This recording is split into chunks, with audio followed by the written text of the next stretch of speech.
Good afternoon, everybody. Zachary Heinel here with Back to Basics of Information Security and why information security should matter to you. Have you ever received a suspicious email or text? It could be phishing, trying to steal your information or gain access to your accounts. So let's start out with what is phishing? Well, phishing is a cyber attack where somebody is impersonating a legitimate organization trying to get you to do something that you wouldn't normally do. So it's common forms to receive text messages or emails or even voice calls basically saying, hey, we're AT&T support. We noticed something strange with your account. We're going to send you a 6-digit code. Could you please confirm it for us? And these are all masquerading attempts to gain access to your legitimate accounts. So they use fake websites, fake emails, SMS. You get texts of all these different vectors of how you can be attacked. So a few signs of a phishing attack is it's always generic. Typically, it's always generic.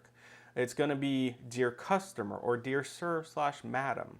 They're going to use urgent language to create panic. Like, hey, if you don't do this right now, you're going to lose $1,000 or you're going to lose access to something. Or, you'll issue a warrant for your arrest.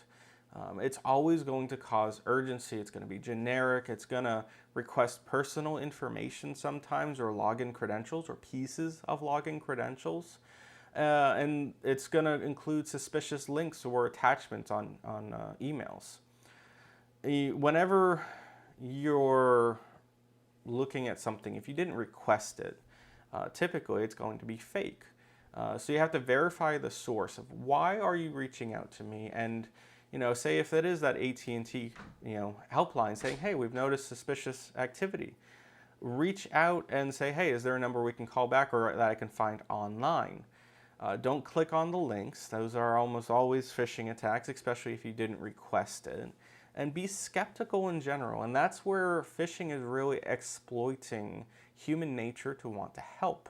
It's human nature to want to be of assistance to users and to different people around you. So learn to be skeptical. Learn to ask questions and ensure that what you're seeing is legitimate.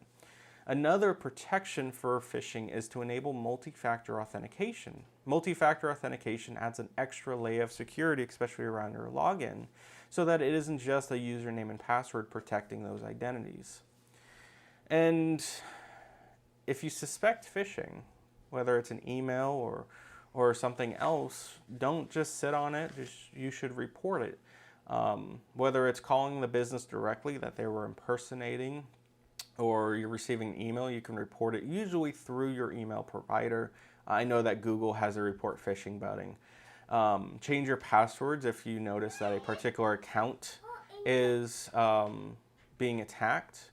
And in conclusion, these aren't going away. Phishing is always going to be around nowadays. So you have to be ever vigilant with protecting yourself. So if you have any questions about phishing, feel free to reach out, drop a comment, or message me if you have any questions. I'd love to answer them and help keep you and your family safe online. Have a great day.